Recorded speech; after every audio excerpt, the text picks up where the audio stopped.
Hello again and welcome back to another one. And today we have a couple of topics to cover from the latest reports that reveals Eminem is set to make an appearance at an upcoming Adam Sandler movie, which would make it his second appearance in a Sandler film, and we'll expand on this in a bit. Today we also have an update from rappers reacting to Donald Trump's win, and if you were with us for the last video, you remember that Lil Pump sent a FU to Eminem and Taylor Swift, and we got more from him aimed at Eminem, this time a little more civil. And you also remember that Cardi B was facing some backlash for some of the comments she made after Kamala's loss. This is why some of y'all states be getting hurricanes. That's all I'ma say. And she reacted to the backlash a few hours ago, and we also have an interesting reaction from rapper Lil Boosie, and we'll also be exploring reactions from media personalities like Piers Morgan and Jimmy Kimmel, who was close to tears. And we also got to hear from Dr. Umar, who put the black people crying over Kamala's loss on blast. What? And yes, the blame game continues, as users on the web continue to blame Kamala's campaign for bringing on people like Cardi B. More on this in a moment. And today we also have what looks to be Joe Budden straight up calling Drake a B. You a bitch. Come on, man. And we'll explore the circumstances that led to this moment later. And yes, it all stems from the Kendrick Lamar versus Drake beef. And before we get started, if you enjoy content like this, don't forget to hit the like button, the same way Joe Budden doesn't miss an opportunity to hate on Drake on his pod, and subscribe for more if you haven't. And starting with Cardi B, she had a message to Trump voters after she faced backlash for some of her comments. Check it out. Hey, so listen, I'm gonna let y'all know this right now, okay? So you little Trumpets, like, y'all won. I know y'all happy, whatever the fuck. Ain't nobody acting like bitter losers. However, y'all need to leave me the f alone, because I got one more fucking cigarette in me before I start lighting your asses up, alright? And that's word to the United States of motherfucking America. Yeah.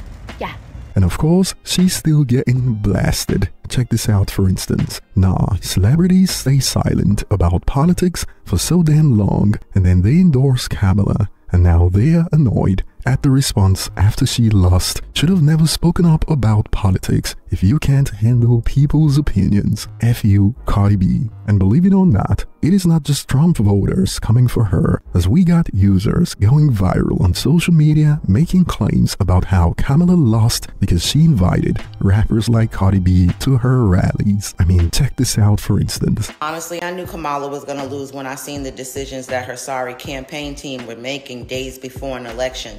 Literally, who would choose Cardi B to come and speak to voters days before an election? Days before an election is your Super Bowl. You put your heaviest players out there.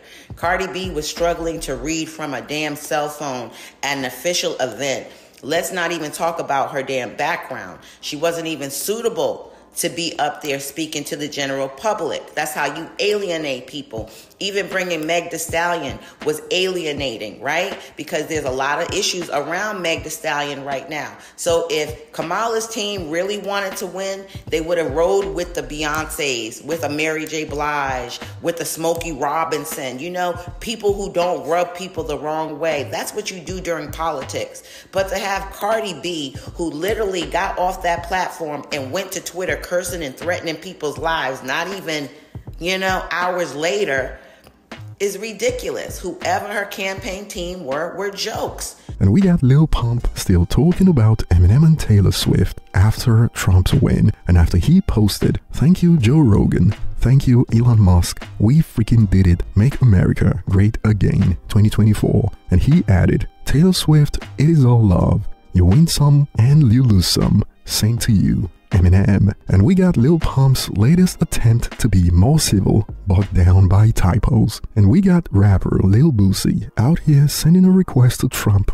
after his win. At Donald Trump, can you pardon me on my Fed case? I'm a nonviolent felon the courts ruled that a nonviolent cannot be charged with a 922G. The judge dismissed my case, but the ruling has been appealed, so once again, I was indicted. I'm fighting this case. This is the exact case to US versus Duarte that was ruled unconstitutionally. Oh, one more thing. Can you sit down with me and talk about you giving police immunity? I think this will motivate officers to commit deadly crimes. Please don't do this. Anyway, congratulations to your win. Let's get this money and drop these taxes. Ish is killing me. He's clearly trying to pull a Lil Wayne or Kodak Black on Trump, as they got pardoned before. And while some in hip-hop culture continue to celebrate Trump's win, in the TV space, we got comedians like Jimmy Kimmel who look to be heartbroken by this. I mean, check this out. Let's be honest, it was a terrible night last night. It was a terrible night for women, for children, for the hundreds of thousands of hardworking immigrants who make this country go, for healthcare, for our climate, for science, for journalism, for justice, for free speech. It was a terrible night for poor people, for the middle class, for seniors who rely on Social Security, for our allies in Ukraine, for NATO, for the truth and democracy and decency.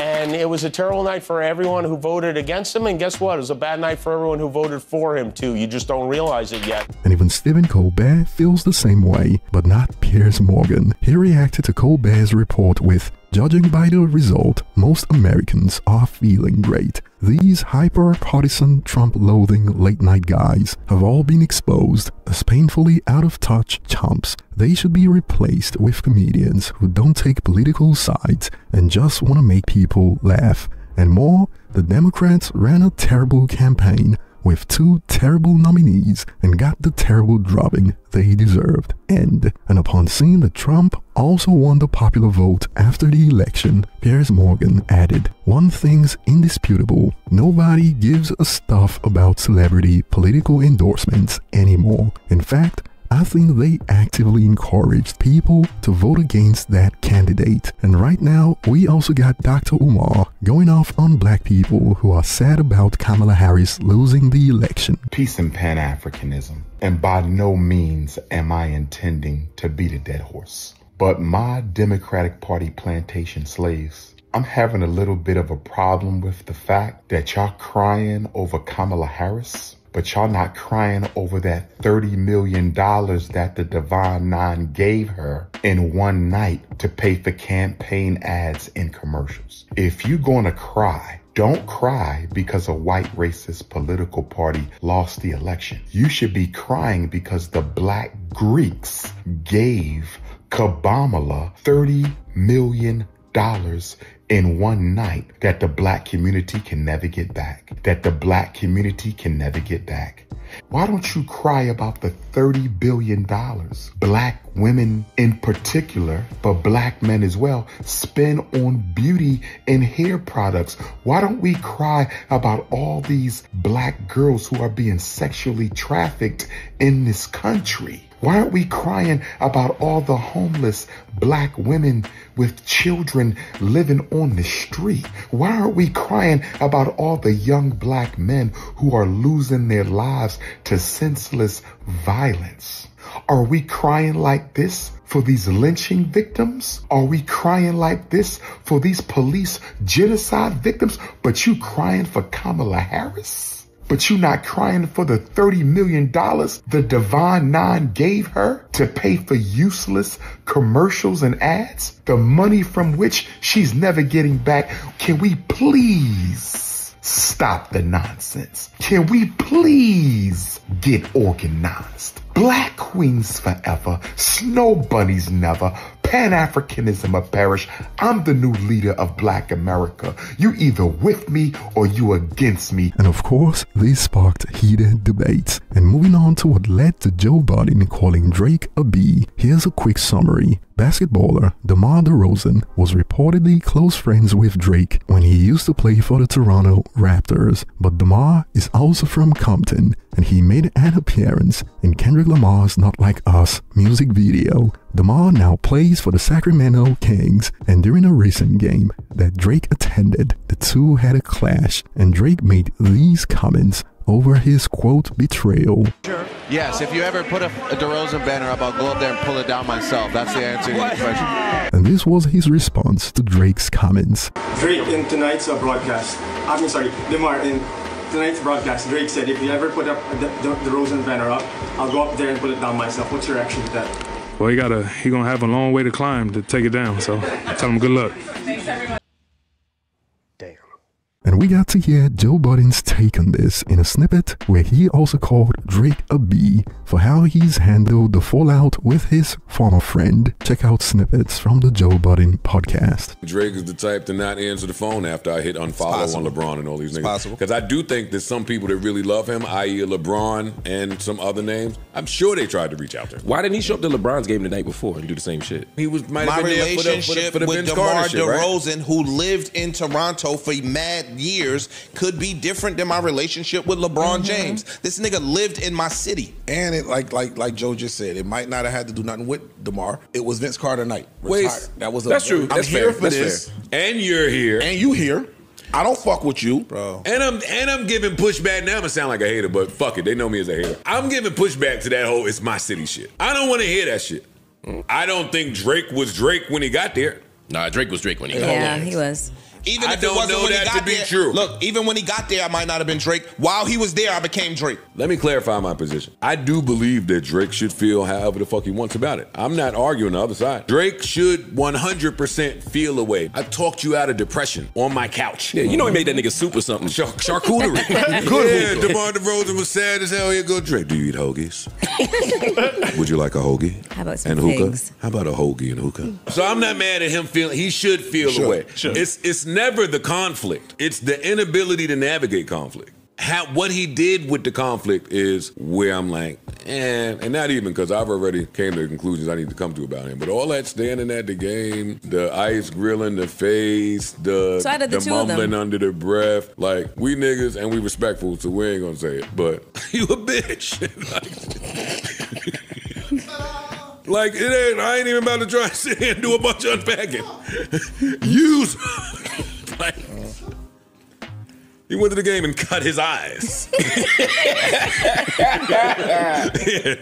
And sucked his teeth. Yeah, he fucking duck-lipped it. And boy, some users came for Joe Budden's neck. Joe really tripping, calling him a B, knowing damn well he himself ain't on crap. That really put a battery in you dude's back. Now if Drake and his dudes were to press his old bum, he gonna be here spitting and yelling about a Papa Vane clown bomb dude. And we got a reminder about why Joe Budden seems to have hate for Drake. Drake knocked down Tahiri and more on Joe's roster, so no, Joe will never stop hating Drake. That's a deep-seated hate that won't leave, laughing emoji. But what are your thoughts on Budden flat out calling Drake a B? And moving on, it looks like Eminem is set to appear in another Adam Sandler film. Check it out from The Sun. Eminem films secret cameo on Adam Sandler's Happy Gilmore 2 set and impresses cast with great comedic acting skills. And according to The Sun's source, M is a big fan of the original movie, and he was a total pleasure to work with. The insider gushed.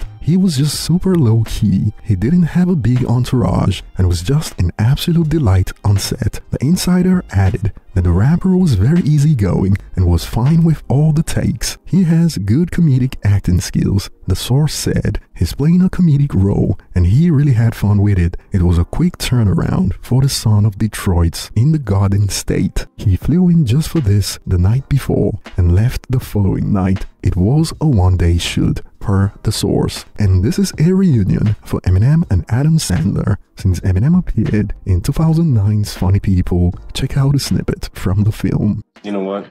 I think you fucked up. How's that? I think you fucked up. I don't think you should have took that medicine. Why not? I don't know. Personally, I think you should have just let yourself die. Honestly, man, what are you gonna do now? Make another bullshit movie? Fuck another chick who doesn't like you? You know, that was your way out right there. Now you're fucking stuck. Yeah. You're stuck just like me. Can't go to fucking Chuck E. Cheese. I can't go to Target. I can't go to Best Buy. I can't go to fucking Walmart, Kmart. You fucking name it, I can't go there. Yeah, that's true. Everyone in this fucking room is either staring at us, wanting to take a fucking picture. Yeah. Email that to me. That's awesome. Yeah. Who the fuck is that guy right there? That fucking guy right there. What? Ray Romano's bothering you? Who? Ray who? Ray Romano, the guy from Everybody Loves Raymond? Who gives a fuck what show he's on? I'll fuck this motherfucker up, man. Hey, man. Hey, Ray! Hello, Marshall. Fucking problem here, buddy? Would you like to fuck me? Is that what this is? I get it, man. What's going on? Would you like me to fucking bend over for you right now? No. No, man. I just gotta always be on my toes, man. Oh, you know? I see that, but This is why I don't go out of the house. I thought everybody loved you. But over to you guys. Share your thoughts below. Thanks for watching and see you on the next one.